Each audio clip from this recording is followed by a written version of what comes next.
Ito ay rated SPG. Striktong patnubay at gabay ng magulang ang kailangan. Maaaring may masiselang tema, lengguwahe, karahasan, sexual, horror o droga na hindi angkop sa mga bata. Nag-alala si Ramon sa kanyang papa, kaya sinabihan niya na sumunod na rin ito sa kanila ni Marites para makatakas. Ngunit hindi sumunod si Don Julio sa gusto ni Ramon dahil lalaban nga raw siya para sa kaligtasan nilang lahat. Maya pa ay dumating na nga ang mga pulis. Kapag sila Tanggol ay nakahanda na, kaya naman nang papunta pa lang ang mga pulis ay pinapaputukan na nila ni Tanggol. Simula ng matinding bakbakan nila Tanggol at kapulisan. At sa dami ng mga kalaban, kaya inutusan ni Tanggol ang kanyang mga kasamahan na batuhin ito ng mga drum. Habang si Tanggol ay patuloy pa rin na pinapaputukan ang mga pulis. Kahit unti-unti ngang natamaan ni Tanggol ang mga kalaban, ngunit hindi pa rin nauubos dahil sa dami nila. Nagdesisyon na nga si Tanggol na aatras na lang sila. Pag umaatras si Tanggol ay patuloy pa rin ang pakipagbakbakan dahil takot si Rigor na muli na naman siyang matakasan ni Tanggol. Kaya naman hindi niya nilubayan si Tanggol. Desisyon si Tanggol na magpaiwan habang pinapaunan niya ang kanyang mga kasama na tumakas. Buhay nga ang ginawa ngayon ni Tanggol. Dahil nakahanap nga ng pagkakataon si Tanggol para makatawid sa kabilang lugar. Ngunit bago pa man siya makatawid,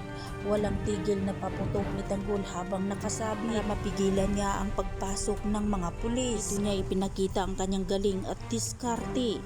Ngunit hindi pa man sila nakalayo, sundan pa rin sila ni Rigor. Dito na rin natamaan ni Rigor si Franco nang biglang tinawag ni Rigor si Tanggol.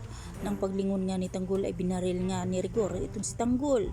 Kitang-kita naman ni Don Julio, kaya hinarangan niya ito ang bala na para kay Tanggol. Kabayang napasigaw si Tanggol at Ramon sa kay Don Julio. Kaya naman nagngingit-ngit nga sa galit itong si Ramon ngayon at Tanggol. At mas lalo pang tumindi ang kanilang bakbakan. Mantalang nagngingit-ngit din naman sa galit itong si Roberto dahil nalaman niya mula sa kanyang attorney na may hawak na ebidensya ang mga Montenegro laban sa kanila. Dinaya raw umano ang eleksyon, kaya naman natalo si Tanggol. Mas mabiyak na nga ang ulo ni Roberto sa kakaisip na paano nila malulustan ang kanilang problema. Unti-unti na nga bang mapabagsak ang mga gerero.